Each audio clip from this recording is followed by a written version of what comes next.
You've already imagined yourself in power. You've rehearsed the conversations where you're finally decisive, respected, no longer the one waiting for permission. You've told yourself you'd use authority differently, that you'd be fair, that you'd remember what powerlessness felt like, and protect others from experiencing what you endured. You watch people get promoted and immediately forget who helped them ascend. You see someone gain minor authority, and suddenly they are forwarding messages to management that used to stay between colleagues, documenting conversations that didn't need records, and speaking differently in meetings when directors are present. You notice how quickly shared accomplishments become personal achievements once someone's title changes. You've watched collaborative colleagues turn competitive the moment they are told their performance is being ranked. You've seen people who criticized management adopt identical behaviors within weeks of joining management, using the same justifications they once mocked. The pattern isn't coincidence. You're watching a filter system operate in real time. Every organization, every hierarchy, every power structure is conducting an ongoing audition, and the roles are not being filled by the best people. They are being filled by the people most willing to do what advancement requires. And what it requires isn't excellence. It's proof you will prioritize the structure over the people it grinds down. You think power corrupts people, that good individuals enter systems and get twisted by them. That lets you maintain the fantasy that you'd be different, that your character would survive what destroyed theirs. But power doesn't corrupt. Power is the X-ray that shows the fractures that were always there. The person who becomes cruel with authority didn't learn cruelty from the position. They learned what they could finally afford to reveal. Every hierarchy operates as a disclosure mechanism.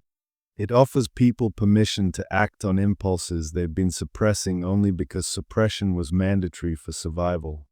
The manager who humiliates subordinates in meetings isn't drunk on newfound power.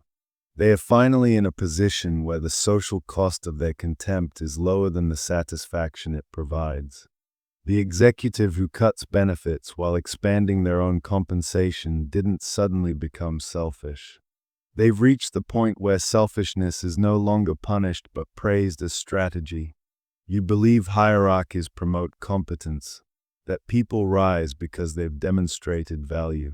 This is the lie that makes the whole system function. Competence is useful during the climb because it's visible and measurable.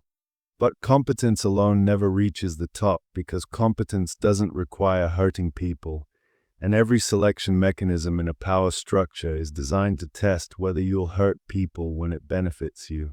The interview question isn't asked directly. It's embedded in smaller decisions. Whether you'll claim credit for collaborative work, whether you'll let a colleague fail to make your metrics look better, whether you'll enforce a policy you know is destructive because enforcement demonstrates loyalty to those above you, whether you'll ignore suffering you have the authority to prevent because preventing it would cost you political capital you're saving for your next move. These are not deviations from the system. These are the assessments. Organizations don't discourage harmful actions, they encourage them. Doing harm shows you've learned how they operate. It signals you've internalized the actual hierarchy, the one that matters more than the public-facing values printed on conference room walls. Machiavelli saw this operating in every court, every principality, every structure where some people commanded and others obeyed. He wasn't teaching rulers how to become ruthless. He was describing what ruthlessness already in them would need to do to survive proximity to power. The Prince isn't a corruption manual. It's a recognition guide. Power doesn't attract the worst people randomly. It attracts them systematically because power structures reward the traits that make someone worse.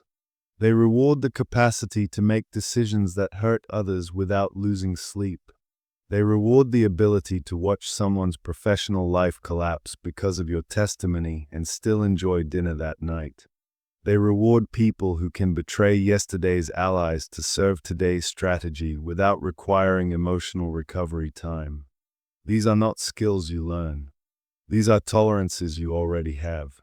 Power just creates the conditions where demonstrating them becomes profitable. The worst people don't seek power because they are evil. They seek it because they are the only ones who can operate inside it without psychological cost. Everyone else exits or breaks. What you lose moving through any structure that ranks people isn't your morals in some dramatic moment of choice. You lose them through 1,000 small calibrations you don't recognize as losses while they are happening. You stop saying things that are true but inconvenient. You start framing your decisions in language that obscures their human cost.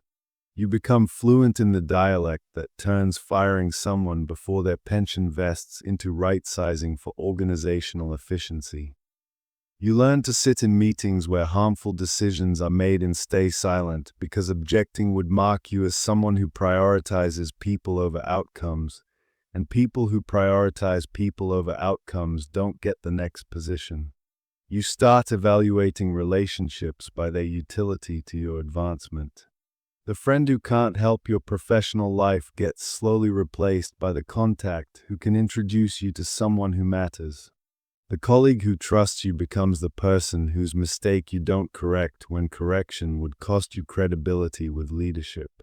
You attend events you despise because the right people will be there. You nod along with assessments of people you know are inaccurate because disagreeing would align you with the wrong faction. Every compromise feels minor in isolation. Skipping one conversation where you could have defended someone. Rewording one email to protect yourself instead of clarifying the truth. Taking credit for one idea that wasn't entirely yours. These don't feel like moral collapses. They feel like adjustments, like learning how things actually work, like necessary adaptations to reality. You tell yourself you're being strategic, that you'll use the power you gain to make better decisions later, that you need to secure your position before you can afford integrity. But the position you're securing is one that only exists for people who've demonstrated they'll make the expedient choice over the honest one. The authority you're accumulating is only available to those who've proven they'll wield it the way the structure requires. By the time you have enough power to act on your original values, you no longer hold them in any form that would survive contact with consequence. You watch yourself become unrecognizable in slow motion. You hear yourself repeat justifications you once found repulsive. You make decisions that harm specific people with names and faces, then discover you can sleep that night without difficulty. The distance between who you were and who you're becoming doesn't announce itself. There's no ceremony where you trade your principles for a title. It happens in the gap between what you notice and what you allow yourself to admit. You see the pattern in others clearly. You watch someone above you sacrifice a team to meet a number, throw a subordinate under scrutiny to deflect from their own failure, reorganize people's lives for political advantage rather than operational need. You recognize it as corruption. But when you perform the same calculations, you experience them as necessary complexity, as unfortunate but unavoidable, as the tragic burden of leadership that requires making hard calls. The difference isn't in the actions. The difference is that their cruelty is visible to you while yours remains hidden behind the internal monologue that reframes harm as responsibility. The structure doesn't demand sudden evil. It demands incremental tolerance. It tests whether you'll accept a small injustice to avoid a large inconvenience, then whether you'll create a small injustice to gain a minor advantage, then whether you'll engineer significant injustice to secure a major opportunity. Each test is designed to feel less consequential than refusing would cost you. And each test you pass moves you closer to the center where the worst decisions are made by people who no longer remember they are making them. The path to significant power isn't paved with dramatic moral failures. It's paved with 1,000 moments where you chose comfort over courage, advancement over honesty, belonging over resistance. By the time you're in a position to inflict serious damage, You've been trained so thoroughly to justify damage as duty that you can't distinguish between them anymore. You don't kill your conscience in one night. You bargain with it for years, selling off fragments of yourself for small gains in height, until you finally notice the person you thought you'd be at the top never survived the climb. The structure didn't change you. It gave you permission to become what you were willing to become in exchange for what you wanted more than integrity. Everyone who reaches significant power has made this trade. The only variable is whether they remember making it or whether they've adopted the story that their ascent was merit and their cruelty is necessity. You're not different. You've already started making the same calibrations in whatever minor authority you have. You've already stayed quiet when speaking would cost you. You've already let someone take blame you could have shared. You've already chosen your advancement over someone else's protection. The only thing separating you from the people you criticize is that your current position doesn't offer enough rope to hang yourself publicly. Give you more authority and you'll demonstrate the same tolerance for harm, the same capacity for justification, the same willingness to operate the machinery that crushes others as long as you're the one with your hand on the lever instead of your body underneath the wheels.